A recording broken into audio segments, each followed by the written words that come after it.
In a shocking bit of news yesterday, it was announced that Warner Brothers is skipping Hall H this year. What the hell, right? Warner Brothers has always gone to Hall H to debut their movies, especially their DC movies, to get a lot of, press, a lot of attention, and Warner Brothers actually has many movies, DC and otherwise, to promote that are coming out between this Comic-Con and next Comic-Con, this July and this upcoming July and the following July. So they have things to promote. They have Joker that comes out in October this year. They have Birds of Prey, which comes out in February. And they have Wonder Woman 1984 that comes out in June. So people were expecting Comic-Con to be the venue to showcase, some trailers or, some reveals for those. But it looks like Warner Brothers said, nope, we're not doing that. So that is weird. So I'm wondering, why are they doing that? I have some reasons why. I don't know. It could be one or a combination of any of these. But, let's just get into it. Let's start speculating.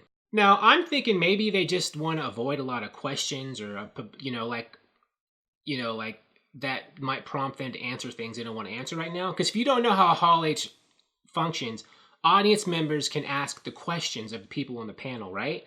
And, there's a lot of questions buzzing about Warner Brothers with all these potential recastings and firings. And they might be concerned that a lot of people are going to ask them questions they don't want to have to answer. And potentially, the responses to these questions might generate, bad press or, criticisms that would, cripple an otherwise positive, celebratory panel, Like, what if, people ask them, like, is Henry Cavill still Superman? Are Ezra Miller and Ray Fisher the Flash or not?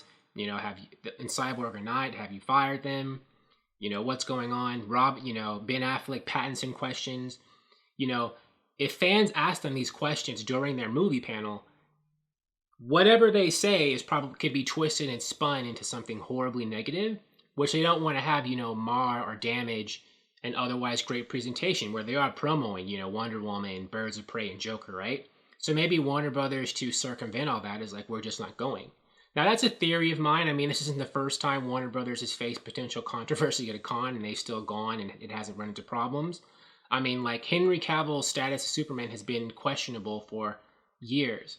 And, they went to Comic-Con last year. They did just fine. So I don't know. It could be that the potential controversies they're facing have nothing to do with it. Or, are you using Wonder Woman to reboot the DCEU or whatever? Are they trying to avoid questions like those, or is there another reason? Another reason could be maybe they don't want to have to face the, Project Comic-Con release the Snyder Cut crowd, right? There could be, with all this money being raised, all these people are going to show up saying, release the Snyder Cut, with posters and banners or protest signs or whatever. Warner Brothers is like, we don't have to deal with that either. Let's just skip this crap. Let's just not go. I don't want to have to deal with these people asking me questions about Zack Snyder's version of Justice League if I don't plan on releasing it. Or, there are plenty of opportunities, depending on how they respond to these protesters, for them to look like jerks. They don't have to deal with that crap. So it's like, let's just skip it out. But again, I don't know if this is going to go away, because these release Snyder Cut people might do the same thing for Comic-Con 2020 or, 2021. So, it's possible that if Warner Brothers is trying to run from this, they're only running from it temporarily, unless they decide never to go to Comic-Con again. I don't know, but that leads me to my next potential point. What if they're planning on running their own, convention, their expo, like, Disney and Marvel do with D23? Marvel has, 2 or 3 times skipped Comic-Con and just said, we'll just wait to promo our stuff at our own convention, D23. I've seen rumors that Warner Brothers was thinking about having its own kind of movie TV expo. And if so, they could just move all these movies, DC, Fantastic Beasts, of Godzilla, whatever, all their other potential big blockbuster movies or movies in general to that venue, if they want to, and not need Comic-Con anymore. Perhaps they think, if they just have their own con, they don't need that. And plus, I think Warner Brothers and DC on the exhibit floor, they're supposed to combine their booths into one kind of Warner Brothers DC booth, or have them right next to each other. So they're kind of combining their IPs, merging the DC IP with the general Warner Brothers IP on the con floor. I think I've seen that news. So, it could have something to do with that. Maybe they could just use their exhibit floor, their convention space, to do all that and don't need Hall H, at least this year. And also, maybe there are some people saying, well, they don't want to have to compete with Marvel this year. I don't know if that's true or not, because, well, you know, Marvel is, I think, going to Comic-Con this year, and a lot of people are expecting them to use Hall H, the same hall DC is going to be in at a different time, to release their phase, 5 or phase 4 slate. You know, their post-Endgame Spider-Man Homecoming phase of movies. There's already rumored leaks about what it's going to be, and if they use Comic-Con for that, that's going to dominate the headlines for Comic-Con when it comes to movies, and it would drown out everything.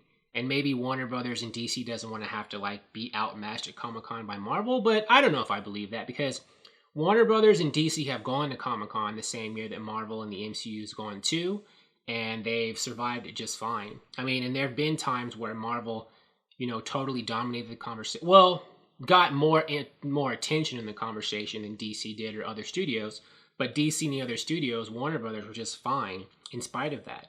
So I don't know if it's like the whole them running from Marvel thing, because they have dealt with, you know, Marvel getting a lot of the spotlight before, and they still survived that. So I don't really know if this year would have been different. You know, if Marvel's new movie slate, you know, dominated everything, that DC wouldn't be able to generate news or buzz for themselves. I think they still would, because DC, you might not know the timing, but DC goes first. They start in the morning, and they unveil all their stuff several hours before Marvel does at the end of the night. So it's possible that, you know, if DC were to unveil Birds of Prey, Wonder Woman 1984, Joker, or whatever else, they could trend on Twitter and get headlines for like at least like 4 to 6 hours before Marvel comes. So they'll have already gotten a lot of attention before Marvel kind of takes it over during the night, because Marvel always goes at night. DC does day early in the morning, Marvel does night. So they would have time to shine, DC would, before Marvel, I guess, swallowed up all of the spotlight. So, you know, I don't know if the whole running from Marvel is really a reason. It could be, but, you know, I don't know about that. But what do you think?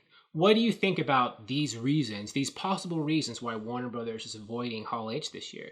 A very strange decision, because I think they could really dominate. They could, well, I don't know, dominate or at least get a lot of attention. I think it could go really well for them this year. Thank you for watching. If you like this video, please like it on YouTube and subscribe to the channel, because I appreciate your viewership, and I'll talk to you soon. Bye.